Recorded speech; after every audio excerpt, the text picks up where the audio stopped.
بله بینرین هجا روشکی بویرنگی ل باشور کردستان جهه ام دزان به جنگها باشور کردستان بیدگشتی اکولوژی چاوا دکوه آرمانجا دجمن دلی شن شرکتین گو حکومت باشور کردستان رخصت دیوانه که گلک چیان گراله کور دکن اف یک بویا جه نرازیبونا جنگه پاریزان و ولاتیان و جبرگو دبی سدمن قرشکرنا هم آف هم جی بای باشور کردستان جبر وی که نرازیبون هبو هروسا وکی بیشن رونشتنه کی چالکوانن جنگه پاریز جی هبو ام لوی راپوری تماشا بکن و هر اینجا میوانی خوا جنگه پاریز و چالکوانن باجارو که قلات زی باشور کردستان لدیجی تالان ویرانکرنا جنگه ها دبرا پشدر بانگارا وستاندنا ویرانه کرن. لگلک هرمن لسینور دبرا پشدر و لوکیا کلگا یا لرزچیای مامنده بارمانجا درخصنا کور چیان دکولن. لگل تالان کرن و زرارداینا به اکولوژی ازوزانان هروا خوزا و دیتنا هرم جی خراب دبه و یکی جی برتکان لپی خوانیه. چالکبان و جنگه پاریزن باجاروک قلات زیده دربار مجاره ده جاجن سانوچان آروژ نیوسر آخوین. چیاگر و جنگه پاریز محمد چافشین به تندین رازیبون اخوال همبری دزدریجی کامپانیاین حکومت ین لسر چیا ویرانکرنا جنگه نشان دا. محمد چافشین دیار کرگو دزدریجی لسر جنگه هرمین زوزانی به تو تشتینای تلافی کرن و افتشتانی زمان. دزاگونا چیاگری دته گوتن گودوی برک جی جهوینه را کرن. جبرگو گلک زندین بچوک دبن ویده دجین و بشک جهفسنگی جنگه هنه.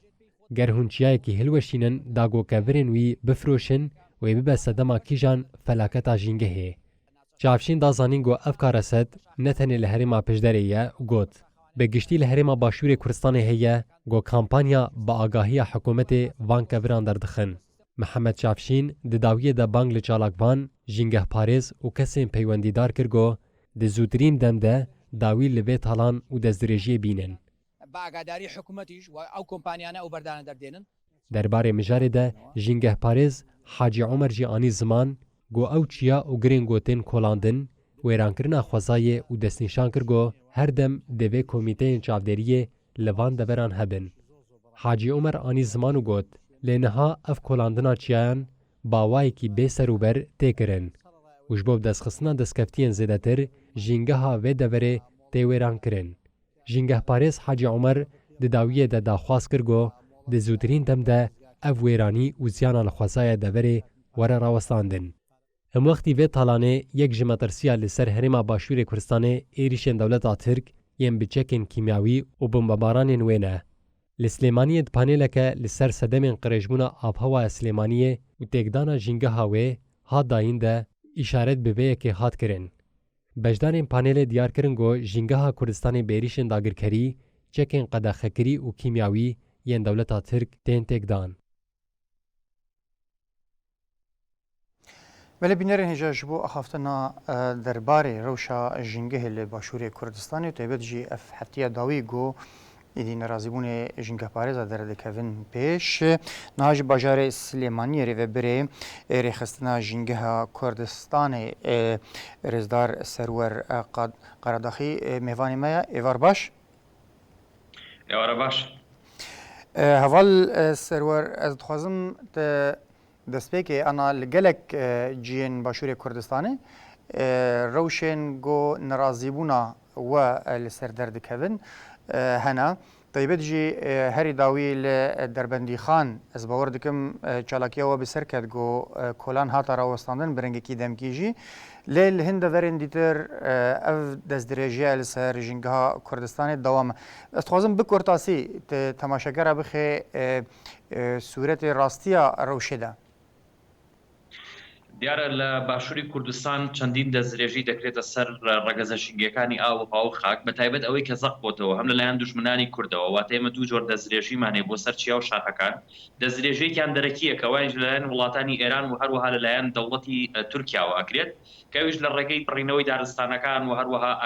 ئاگرتێبەردانی و هەروەها تۆبارانی بەردەوام و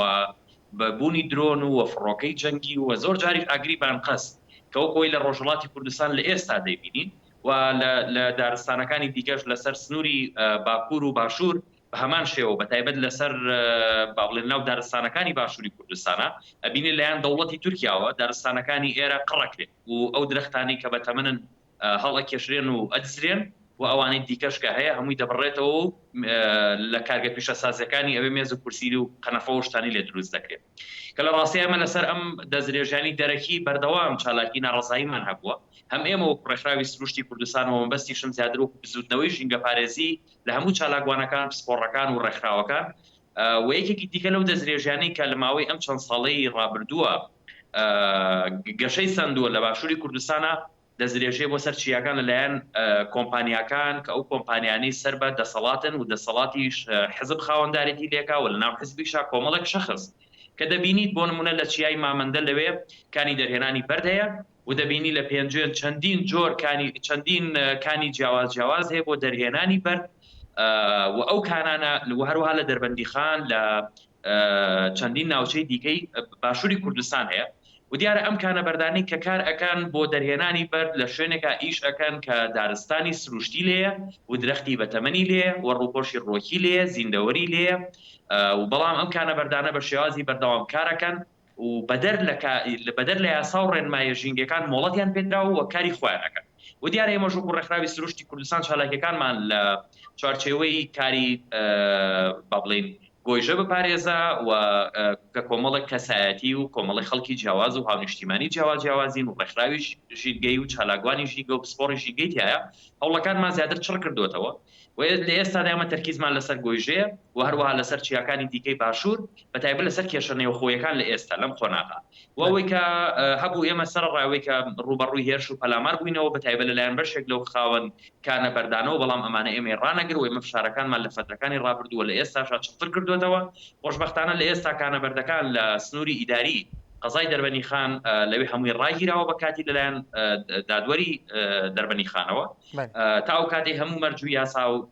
ڕێساژینگەکانیان بەسەرا جێبەجێکرێت وەجیانەوە یەکێکی تر لەو پێشێلکاری دەستدرێژیانی کە کرێتە سەر چیاکان تەختکردنیەتی لەلایەن کۆمپانیاکانی خانوبەرە بە ناوی دروستکردنی یەکەی نیشتەجێبوون بۆ خەڵکی فەقیر و هەژار بە ناوی بژانەوەی ئابووری و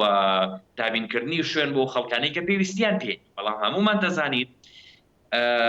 کە ئەو یەکە نیشتەجێبوونانی کە دروست ئەکرێ بۆ خەڵکانێک نییە کە پێویستیان پێ و لە هەمان کاتیشە شار نابێ بۆ ڕادەی ئێستەی ئەوەندە گەشە بسێنێت و فراوان ببێت چکەمە لە ڕاستیە دەبێتەوە شێرپەنجە بۆ هەموو بوونەکان کە لەناو ئەو ژینگە و ئیکۆسیستەما هەن بە مرۆڤیشەوە وەک دەبینیەوەی کە ئێستا لە سلێمانی هەیە لە ڕاستیە ئەمە بەرفراوان بوونێکی زۆر مەترسیدارە لەسەر ژیانی